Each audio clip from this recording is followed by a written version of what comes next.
की बात के यूट्यूब चैनल पे मैं एडवोकेट सिद्धार्थ राणा आपका स्वागत करता हूं। साथियों, आज मैं जिन दो बड़े क्रांतिकारियों की बात करने जा रहा हूं, दो ऐसे लोग जिन्होंने भारत का इतिहास ही बदल दिया।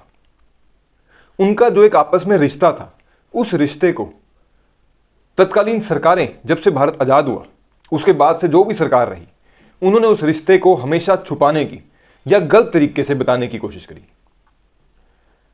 साथियों, मैं बात कर रहा हूं भगत सिंह जी की। भगत सिंह जी ने अपने जीवन में गांधी, नेहरू, सुभाष चंद्र बोस जी, यहां तक कि लाला लाजपत राय जी, जिनके करके उन्होंने सॉन्डर्स का मर्डर किया था, उनकी भी आलोचना कभी ना कभी किसी ना किसी विषय पे की है।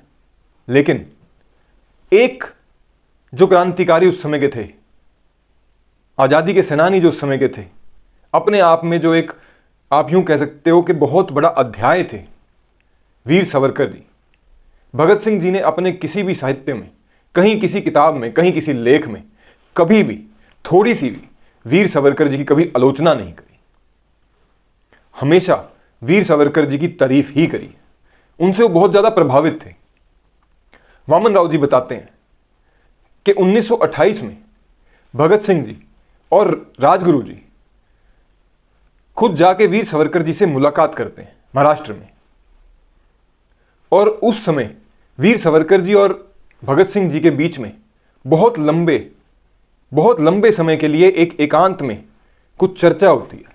लेकिन वो चर्चा क्या थी, वो ना किसी किताब में, ना किसी लेख में, ना भगत सिंह जी ने कभी उसका जिक्र करा, ना ही वीर सावरकर जी ने कभी उसका जिक्र करा। ऐसा एक रिश्ता था इन दोनों क्रांतिकारियों में, स्वतंत्रता सेनानियों में।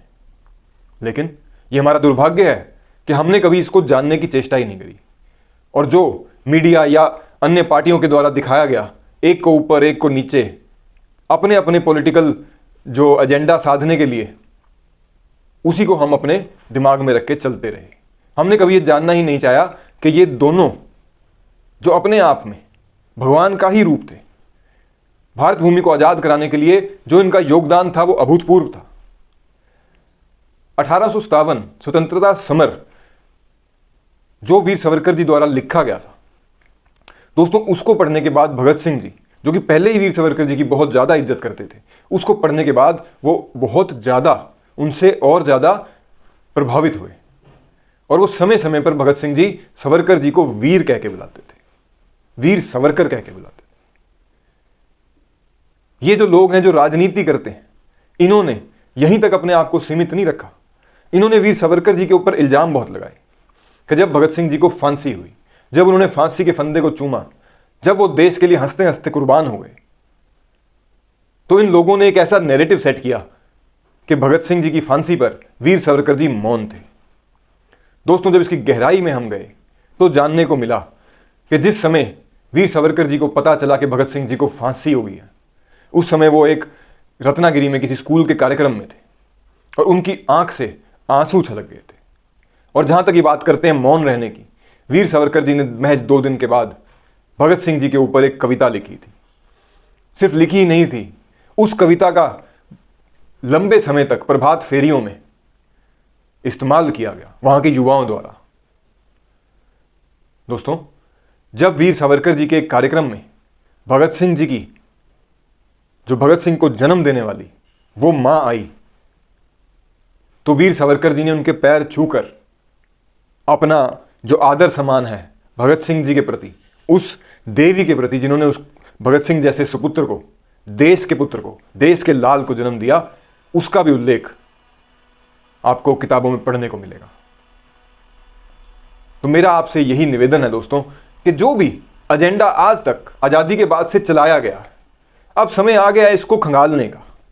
अब समय आ गया इसकी जड़ों तक जाके अपने जो हमारे पूर्वज हैं, चाहे वो क्रांतिकारी हैं, चाहे वो लोग हैं जिन्होंने मुगलों से लड़ते हुए हंसते हंसते जान दे दी, जिन्होंने भारत भूमि के लिए इतना कुछ करा जो हमें कभी पढ़ाया ही नहीं गया। हमें बाबर अकबर का इतिहास ही पढ़ाया गया, ये बहुत ही दुखद है। क्यों नहीं हमें महाराणा प्रताप शिवाजी जैसे लोगों का इतिहास का एक चैप्टर नहीं, पूरा एक सब्जेक्ट होना चाहिए?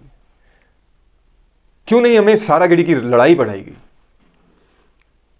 क्यों नहीं गुरु गोविंद सिंह जी की वो कुर्बानी हमें स्कूल टाइम से सिर्फ एक महज 1-2 पन्नों में ही सीमित रह गई? क्यों नहीं उसके ऊपर एक पूरा का पूरा सब्जेक्ट बनाया गया। तो ये बहुत सारे विषय हैं दोस्तों। अब समय आ गया है कि भारत उस मोड़ पे, उस निर्णायक मोड़ पे खड़ा है जब भारत के प्रत्येक नागरिक को इन चीजों की जानकारी होनी चाहिए कि जो हमारे देवता समान लोग, जो हमारे अवतार भारतवर्ष में आए, उनका क्या योगदान रहा। तो आज के अंक में इतना ही। वीडियो आपको कैसा लगा कमेंट बॉक्स में जरूर बताइएगा। जो मेरे साथी, मेरे भाई नए हैं, आपसे हाथ जोड़ के अनुरोध है, चैनल को शेयर करें, सब्सक्राइब करें, लाइक करें। आपका बहुत बहुत धन्यवाद। भारत माता की जय। वंदे मातरम।